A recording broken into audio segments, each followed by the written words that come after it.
The city of Atlanta in the late 1970s was a beacon of progress and promise. Often referred to as the capital of the New South, it was a bustling metropolis experiencing a period of unprecedented economic growth and cultural transformation. With the election of its first black mayor, Maynard Jackson, the city stood as a shining example of civil rights advancements and newly found civic harmony. Families moved to Atlanta seeking opportunity, safety, and a brighter future for their children. But beneath the canopy of its famous dogwood trees and the shadows of its rising skyline, a quiet and unimaginable tragedy was beginning to unfold. Between 1979 and 1981, the city would be paralyzed by a crisis that would test its resilience, challenge its law enforcement agencies, and forever alter the landscape of forensic science. This is the story of the Atlanta child murders, a complex investigation that brought a community to its knees and ultimately revolutionized the way we understand trace evidence. The summer of 1979 was supposed to be a time of carefree play for the children of Atlanta. But in July of that year, two young boys, 14-year-old Edward Hope Smith and 13-year-old Alfred Evans, disappeared. Initially, as was common at the time, authorities suspected the boys might have run away from home. The missing persons reports were filed, but the immediate response lacked the urgency of a major criminal investigation. However, days turned into weeks, and the tragic reality surfaced when the boys were found deceased in a wooded area. The medical examinations indicated foul play, but the initial lack of clear physical evidence left investigators with few leads. As the months progressed, more children began to vanish. Milton Harvey, Yusuf Bell, and Angel Lanier were among the young lives tragically cut short. By the end of 1979, the realization that these were not isolated incidents began to take hold. A chilling pattern was emerging. The victims were predominantly young, black children and teenagers. They were disappearing from their neighborhoods, from streets they knew well, and from areas where they should have been safe. The community response was visceral and immediate. Panic began to weave its way into the daily fabric of the city. Parents who once allowed their children to play outside until the streetlights came on were now keeping them locked safely indoors. Walking to school became an exercise in vigilance. Community groups organized neighborhood watches, patrolling the streets with flashlights and walkie-talkies. The mothers of the victims, enduring unimaginable grief, channeled their sorrow into powerful activism. Camille Bell, the mother of Yusuf Bell, along with other grieving parents, formed the Committee to Stop Children's Murders. They tirelessly lobbied city officials, organized rallies, and demanded that the nation pay attention to the tragedy unfolding in Atlanta.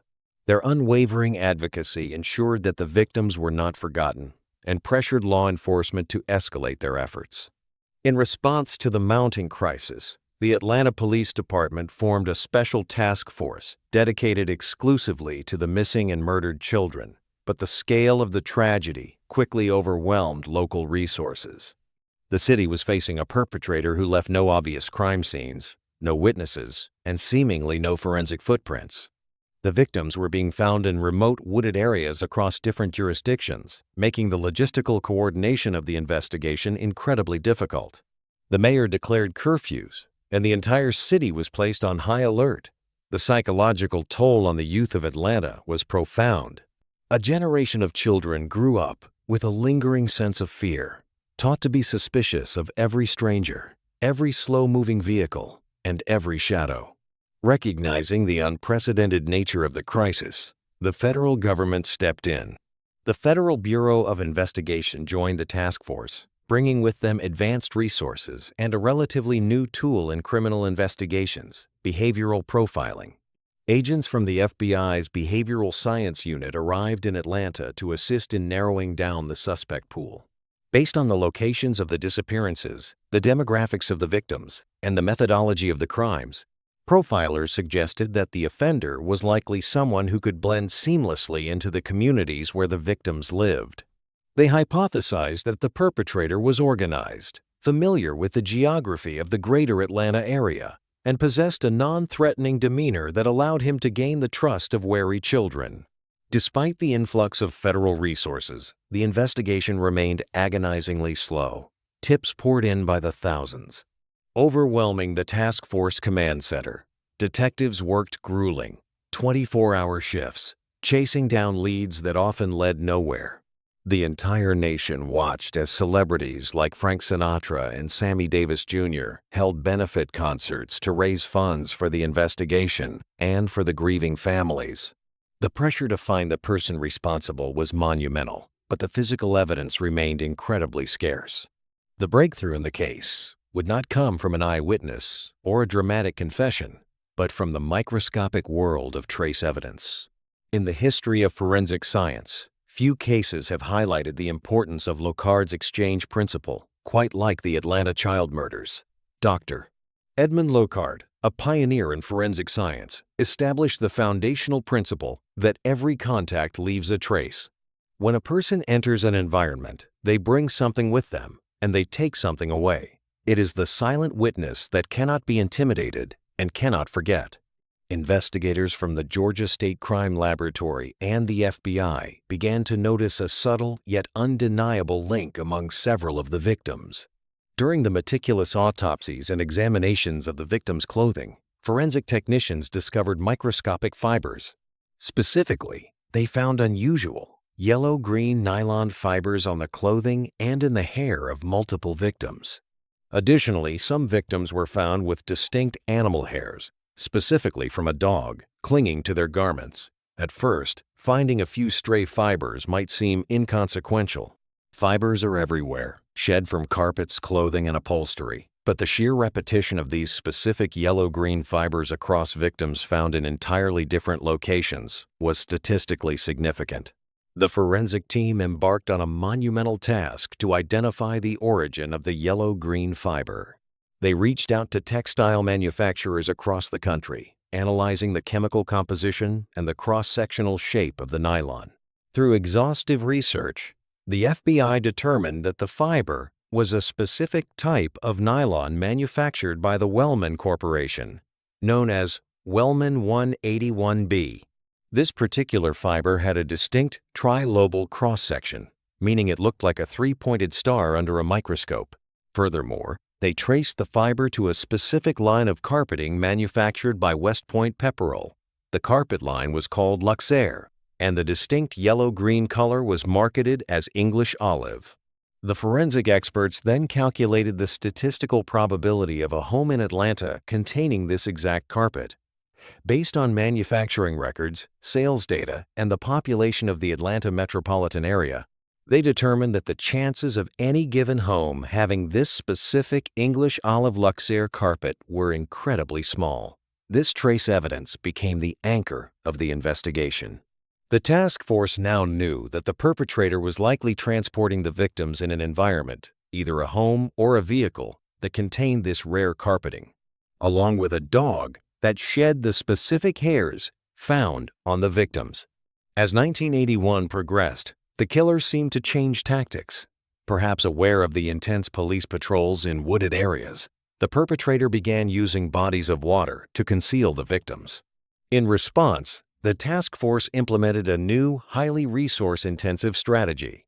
They began staking out the bridges that crossed the Chattahoochee River and its tributaries. For nights on end, officers sat in silence in the dark, watching the waters and the roadways. The turning point arrived in the early morning hours of May 22, 1981. A stakeout team was positioned near the James Jackson Parkway Bridge, a structure that spanned the Chattahoochee River. It was a quiet night, until the silence was broken by a distinct, loud splash. The sound was consistent with a heavy object being dropped into the water from the bridge above. Immediately after the splash, officers observed a white Chevrolet station wagon slowly driving away from the bridge. Police patrol vehicles quickly intercepted the station wagon. The driver was a 23-year-old man named Wayne Williams. Williams was a self-styled music promoter and freelance photographer. He presented himself as an articulate, confident individual who claimed he was in the area early that morning searching for an address of a potential musical client. The police noted his demeanor and his explanation, which seemed implausible given the time and location. Although they did not have enough evidence to arrest him on the spot, Wayne Williams instantly became the primary focus of the task force. 2 days later, the body of 27-year-old Nathaniel Cater was recovered from the Chattahoochee River, downstream from the James Jackson Parkway Bridge. The medical examiner determined the cause of death to be asphyxiation. With the discovery of Cater's body, the circumstantial evidence surrounding Wayne Williams grew significantly stronger. The task force initiated round-the-clock surveillance of Williams, watching his every move as they worked meticulously to build a case. Investigators obtained search warrants for Williams' home and his vehicle. When forensic teams entered the Williams residence, they found what they had been searching for over the past year. The floors of the home were covered in the rare English olive luxaire carpeting. Furthermore, the family owned a German Shepherd, whose hair visually matched the hairs found on several victims. The forensic teams meticulously vacuumed the home and the white Chevrolet station wagon, collecting thousands of microscopic samples. Back at the crime laboratory, the true power of forensic science was unleashed. Experts compared the yellow-green fibers from the Williams home to the fibers found on the victims. Under a comparison microscope, the chemical composition, the dye lots, and the unique trilobal shapes matched perfectly. They also matched fibers from the carpeting of the white station wagon, fibers from a bedspread in the home, and the dog hairs. The statistical probability of a single environment containing all these specific matching trace elements was astronomical. The silent witnesses had spoken. In June of 1981, Wayne Williams was officially arrested and charged with the murders of Nathaniel Cater and another adult victim, 21-year-old Jimmy Ray Payne, whose body had also been recovered from the river. While the public primarily associated the crisis with child victims, the task force chose to prosecute Williams for the adult victims because the forensic links in those specific cases were the most robust and legally unassailable. The trial of Wayne Williams began in early 1982 and was an unprecedented media event. The courtroom was packed with journalists from around the globe, anxious community members, and the grieving families who had waited years for justice. The prosecution faced a unique challenge. They had no confession, no eyewitnesses to the crimes, and no traditional physical evidence like fingerprints or a weapon. Their entire case rested on the complex, highly technical realm of probabilistic fiber analysis. To prove their case, the prosecution utilized a legal strategy that was highly controversial at the time. They petitioned the judge to allow the introduction of evidence from 10 of the uncharged child murders to demonstrate a pattern of conduct or a signature linking Williams to the broader crisis. The judge granted this request, allowing the jury to hear about the striking similarities in how the victims were found, and most importantly, the microscopic fibers that connected them all. Day after day, forensic experts took the stand. They transformed the courtroom into a classroom, educating the jury on the science of trace evidence. They explained how fibers are transferred through contact, how they are manufactured, and the mathematical improbability of the victims coming into contact with these specific fibers anywhere other than the environment controlled by Wayne Williams. The presentation of the evidence was clinical, thorough, and devastating to the defense. The defense team fought back vigorously. They argued that fiber evidence was circumstantial and not as definitive as a fingerprint. They suggested that the fibers could have come from other sources and criticized the statistical models used by the prosecution. They also highlighted the lack of direct evidence tying Williams to the actual acts of violence.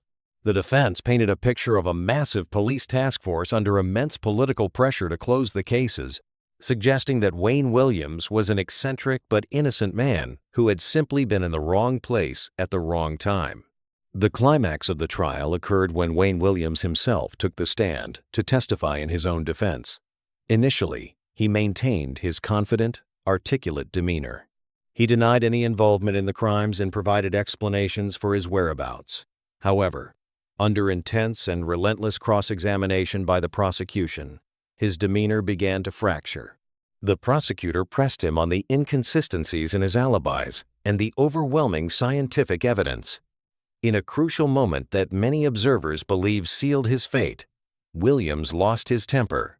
He became combative, arrogant, and displayed a flash of deep-seated anger that starkly contrasted with the mild-mannered persona he had presented to the jury.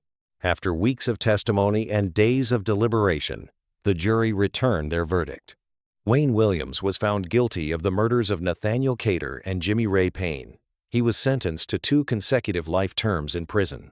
Following his conviction, the Atlanta Police Department announced that they were closing 22 of the other missing and murdered child cases, attributing them to Williams based on the pattern of evidence.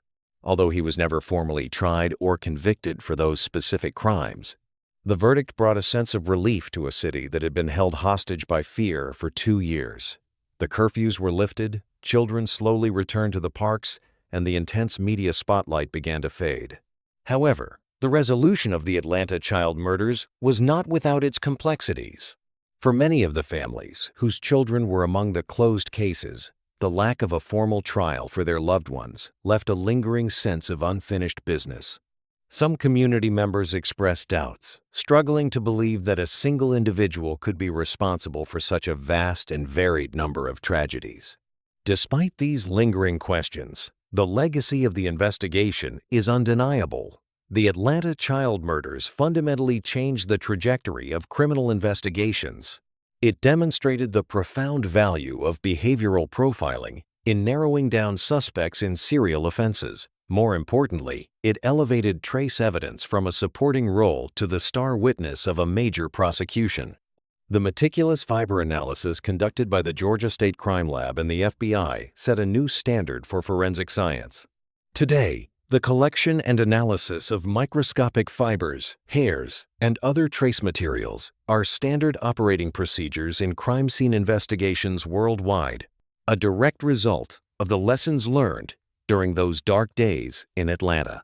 Decades later, the impact of the tragedy still resonates.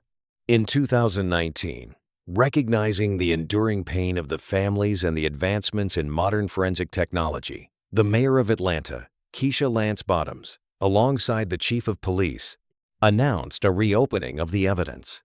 They committed to retesting the preserved DNA and trace evidence using modern techniques that were not available in the early 1980s. This decision was not an admission of a flawed original investigation, but rather a commitment to absolute certainty and a compassionate effort to provide the ultimate closure to the families who have carried the weight of their loss for over 40 years. The story of the Atlanta child murders is a profound reminder of the fragility of safety and the relentless pursuit of truth. It is a testament to a community that refused to let its children be forgotten, to the mothers who turned their grief into a demand for justice, and to the scientific pioneers who gave a voice to the voiceless through the microscopic traces left behind. The pain of the past can never be fully erased, but the advancements forged in the fires of this tragedy continue to protect communities and ensure that those who commit such acts cannot hide from the silent witnesses they leave in their wake. As we reflect on the history of this monumental investigation, we must consider the evolution of our justice system and the tools we use to find the truth. With forensic science continuing to advance at an astonishing pace, bringing light to the darkest corners of criminal investigations, one must wonder how many other historical cases could be viewed through a new lens with the technology of today, and what truly defines closure for a community that has suffered such an unimaginable loss.